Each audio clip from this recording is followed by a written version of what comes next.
Assalamualaikum warahmatullahi wabarakatuh. Nama saya Zahra Atkia dari Arsitektur Udayana. Saya akan mempresentasikan ide gagasan saya untuk pengembangan Desa Wisata Sitiwinangun dengan berfokus pada pengoptimalan pengembangan gerabah untuk keberlanjutan ekonomi di Desa Wisata Sitiwinangun. Jadi, strategi pengoptimalan yang saya rumuskan ada 7, dapat dilihat di sini. Yang pertama adalah meningkatkan jumlah pengrajin gerabah dengan menarik minat masyarakatnya. Yang pertama, dengan pengenalan gerabah melalui workshop yang dilakukan di galeri seni dan workshop, lalu membuat program ekskul dan lomba kerajinan gerabah di sekolah. Yang kedua, dengan rebranding pengrajin gerabah, yaitu dengan merancang industri gerabah yang lebih menjanjikan kesejahteraan masyarakatnya dengan sosialisasi keuntungan penjualan gerabah dan sosialisasi penyusunan program pemasaran serta inovasi gerabahnya seperti apa.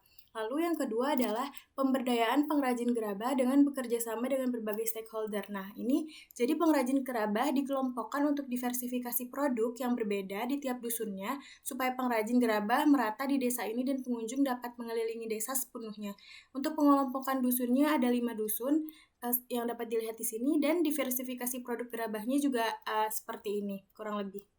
Lalu bekerja sama dengan berbagai stakeholder seperti developer, biro arsitektur untuk sponsor acara dan jual beli home industry, lalu sentra industri rumah tangga untuk jual beli barang, pengrajin gerabah untuk workshop, media seperti vlogger, selebgram, dan TV untuk promosi online, lalu biro perjalanan wisata untuk promosi juga, dan pemerintah desa untuk pergelaran seni gerabahnya. Lalu sekolah-sekolah seperti SD, SMP, SMA untuk promosi dan kegiatan edukasi. Lalu yang ketiga adalah melakukan branding desa wisata gerabah, yang mana ini mengenalkan desa wisata gerabah kepada para pengunjung melalui suasana desa yang kental akan budaya gerabahnya. Yang pertama, jadi gerabah diaplikasikan di dinding sepanjang jalan masuk menuju desa di sisi sungainya.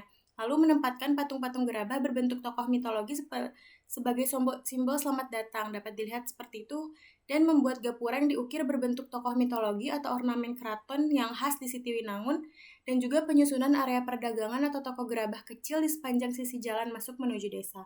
Nah, yang keempat adalah membuka lapangan kerja baru kepada masyarakat yang menganggur untuk membantu proses produksi gerabahnya. Jadi, yang tidak bekerja ini ada banyak, sebanyak 1.622 orang, maka lebih baik dilatih untuk berpraktik di industri gerabah yang mana dilatih menjadi pembuat cetakan gerabah, membuat packaging gerabah, menjadi pemandu wisata gerabah, dan memasarkan produk gerabah via online atau offline.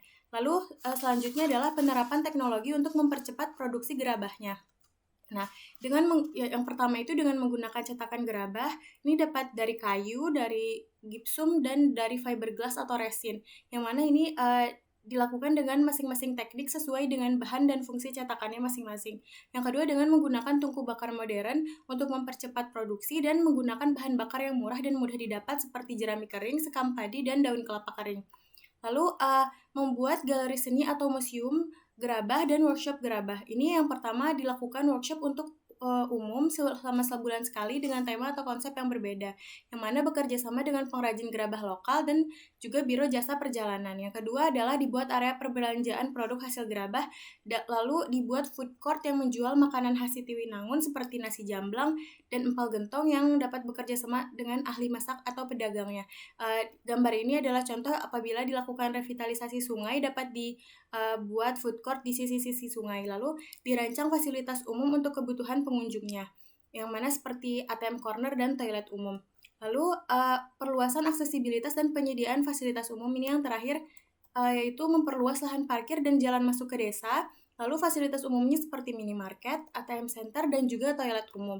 Nah, harapannya dengan begitu diharapkan terjadi peningkatan ekonomi dari industri gerabah ini, yang mana akan memberdayakan para pengrajin gerabah, pedagang, wirausahawan, dan masyarakat di sekitar desa Sitiwinangunnya ini.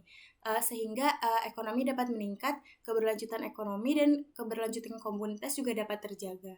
Seperti itu. Sekian dari saya, terima kasih.